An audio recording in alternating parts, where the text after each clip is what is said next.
Hi all, and my name is Hernandez. I'm in the English department at Wolfson campus, and I want to welcome you to our inaugural, I should say, faculty book tube for the Wolfson campus, and I hope you enjoy it. The selection we have today is Ernest Cline's Ready Player One, and I think it's a great selection, honestly, to start us off, just because it brings on so many different generational reference points. When you think about the idea that he wrote this book for gamers, for individuals who really know the different aspects of virtual reality and augmented reality and all those things that we're hearing about right now. But I hate to tell you, my generation, all about the 80s. And that's exactly what he did. He brought me in, and as much as I didn't know anything, and I'll admit to having to look up a lot of terms about gaming, he really wrapped me in between the storyline, the hero, a likable hero from the beginning, but all those pop culture references. I'll tell you what, when he was talking about, I was going to say Michael J. Fox, but, Alex Keaton was a character in Family Ties. I knew exactly what he was talking about when he was talking about what the living room looked like. When he talked about hitting a perfect game in Pac-Man, I knew exactly what he was talking about. I never hit it, but hey, if you did, good for you. Let me tell you a little bit about the book. It's an interesting book. It starts off in the year 2041. That's the initial introduction to what's going on. The main character's name is Wade Watts. He says that his father liked the alliteration, like superheroes, Peter Parker, J. Jameson, God, what was his name? Peter Parker's boss. But anyways, you know what I mean by the alliteration of names and stuff. So his name is Wade Watts, and he goes by the handle of Percival with a Z, which really was one of King Arthur's knights, but that's Percival with a C.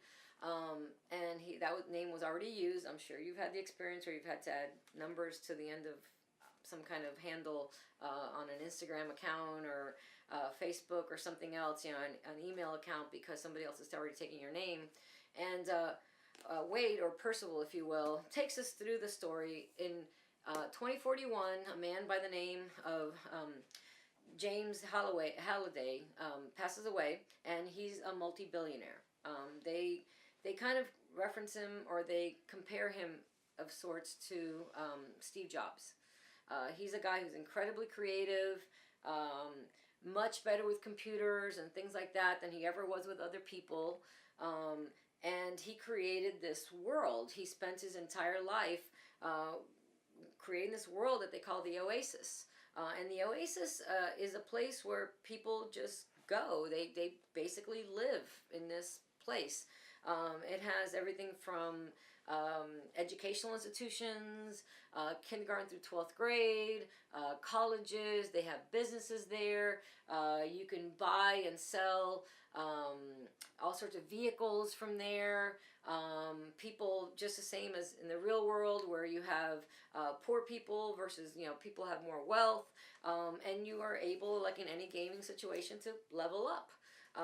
Wade, unfortunately, because he's not very well off, he's actually an orphan. Both of his parents have passed away by the time the book begins, and he is still stuck in a basic level. I believe he's level 3 when the book first starts off. And he can't get anywhere. His friends are all, much higher than that, level 10, level 20, 30, and such, which allows them, because of the weapons that they're able to get, because of the credits that they're able to earn from the different levels and stuff, they're able to travel to different galaxies within this oasis. But he's kind of stuck in the same place because he doesn't have it, and he can only go with someone else, like, hitch a ride, if you will. So in this virtual world, as I said, Jim Halliday, passes away. And he leaves this wonderful thing for anyone who's listening anywhere within the Oasis, that they can have his $240 billion in real life, not virtual money, real money, plus access to everything that he has, the whole ownership to the Oasis, everything that he's ever owned and stuff can be had if you find what he calls the Easter egg. And again, for those who are gamers, they know that those are those secret little things. Those of us who are non-gamers know that sometimes they sneak them into movies, where you kind of watch out for certain things, and it's kind of a wink to the audience to let you know, hey, you caught this and maybe others didn't. In a gaming situation, they actually have special, almost like little trap doors or little an X somewhere, a shadow somewhere, and they know to look for that. And in this case, the Easter egg is the riches, everything. But in order to get that Easter egg, you must collect three different keys. There's the copper key, the jade key, and then the crystal key. And after that, once you have those, then you open the three gates that correspond to those keys. And we see Wade, at first really into the idea of wanting to pursue this, because again, he's a poor kid, and they spend years, which kind of flash forwards us into 2045. From 2041, when Halliday died, they flash forward us until 2045, where now people are really getting serious about it. A lot of people have forgotten about it, but then all of a sudden, they turn to it. There's an almanac where they keep track of certain clues that he's given. There's a journal people read. Everybody immerses themselves. And the one decade that Halliday really loved was the 1980s. So they know that in order to get anywhere close to what they need to do, they need to study the 1980s. And that's where people like myself and my generation get into this book, because they mention everything from the band Rush to, as I said, Family Ties. They mention Fraggle Rock. It's a Muppet, type thing. Schoolhouse Rock from way back in the 70s that went into the 80s, which is a cartoon to teach kids lessons. And that, by the way, when you get to gate 3, the third gate, that's a secret that if you don't know Schoolhouse Rock, you may not be able to get the third gate open, which is what happens to a lot of people until, Wade and his friends figure it out. 4 technically main characters within the story are Wade, Percival, and then his friend H, which we don't find out until way late in the book, that the H is really really a girl who pretends to be a boy, and her name is Helen. Then you have Artemis, which the E is a 3, not an E, because again the name was taken. So Artemis, whose name is Samantha, again we find that out at the end of the book, and she's the most determined, one of all the characters, that she's going to find this because she really believes that she's going to solve world hunger, and she's going to solve all the world's problems with this $240 billion. And then we have 2 quasi brothers. One is named Shoto, and the other one's Daito, and they're Japanese. And throughout the book series, we believe that they're actually brothers. We come to find out later they've never even met in real life. They are basically brothers in virtual reality in the Oasis. And they come together only because they are the first 4 to find the first key. Which again, remember that at this point, when we see them, people have been chasing the keys for 4 years. And the fact that these 5 individuals all of a sudden, find it together, that binds them, So unfortunately, Daito later on passes away because there's an evil organization called the IOI, which I never remember their name, Innovative Online Industries. And they have a bunch of workers that they call Sixers, because they have an identifier on their chest, on their uniforms, that has 6 numbers. And they're led by a guy named Sorrento. And he's evil, and he gets people to try to kill Wade. Instead, his aunt gets killed. I'm not giving anything away. That happens way at the beginning. And then Daito, unfortunately, later on passes away, which happens just past the middle. So again, it's not a huge cliffhanger that I'm giving away. So Wade, or Percival, if you will, because really they live in the virtual world. They live as avatars for the most part. Most of these individuals never meet each other in real life. Some do later on, based on the events in the book and stuff. But his best friends his best friend from the beginning is H, and that's spelled Aech, H. but it's obviously the sound. H is his best friend. H has a higher level, so H is able to move around a little bit more. H also has a room, kind of like a chat room, imagine, but it's a virtual chat room. So everybody hangs out. He's got arcade games there. He's got books and magazines, and everything, kind of surrounds the search for this Easter egg, for the how to get the keys and how to finish the quest. There's a blogger by the name of Artemis, and she spells her name Artemis instead of an E with a 3. And Artemis is one, she's kind of, forgive the language, but she's a badass. And she's incredibly determined. She's incredibly just a go-getter. She's the one that keeps them all on their toes. Her blog is filled with all sorts of information all the time. People tune in, millions upon millions of people around the world tune in to read Artemis's blog because she gives so much information, and she's so intelligent and everything. And then we have two brothers from Japan. One is Shoto and one is Daido. And the two of them also, they're not part of the main quest, initially, but they are individuals that become important to the quest as the story goes along. They at one point or another, as they get closer and closer, they have to get the different keys, as I said. Let me see if I can share with you. The first quest, just to give you an idea, they have to know Dungeons and Dragons, which is a kind of maze game, but it's also a table game, they call it, because you roll the dice and you move your characters around, but certain stories go with it. And then they have to know the Joust arcade game, and that's how you get the copper key. And I won't tell you exactly how, but they have to play Joust.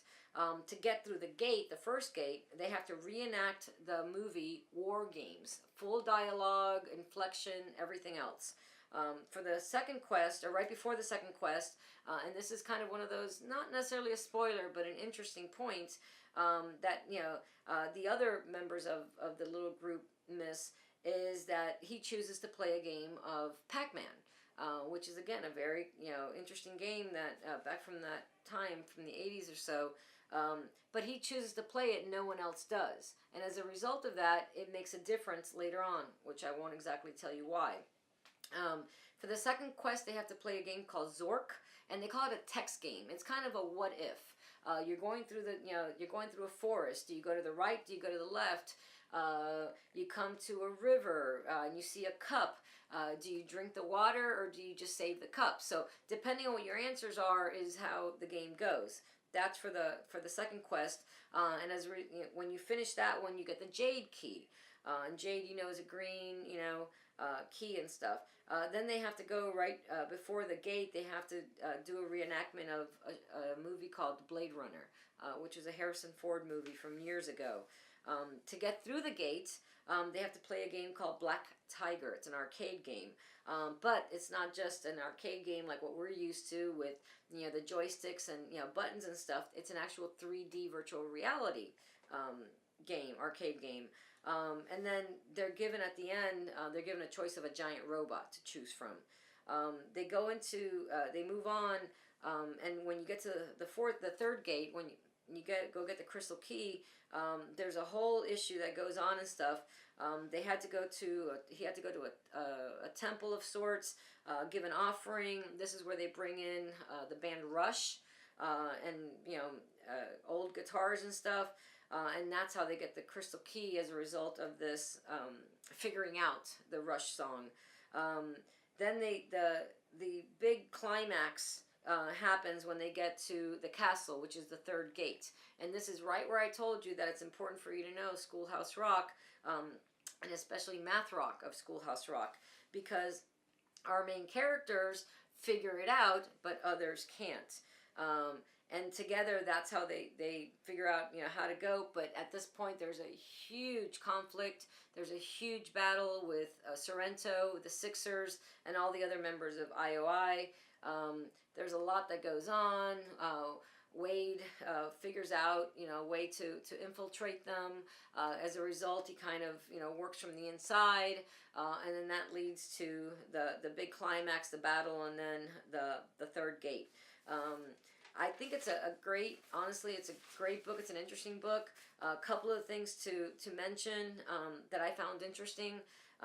The way that Cline uses language, I found it really, really interesting that there are several occasions in the book, often in writing, often in English, and unfortunately in the last few years they've changed it to where people use they instead of having to choose he or she for a singular. He chooses she as the pronoun. Whenever he has to choose one or the other, he chooses she instead of the usual he. The other thing I found interesting, because this is 2041 and then 2045 is when the majority of these things take place. All these characters that we're following are 18, 19, 20 years old. But Cline has kept it into what we would recognize now in 2018.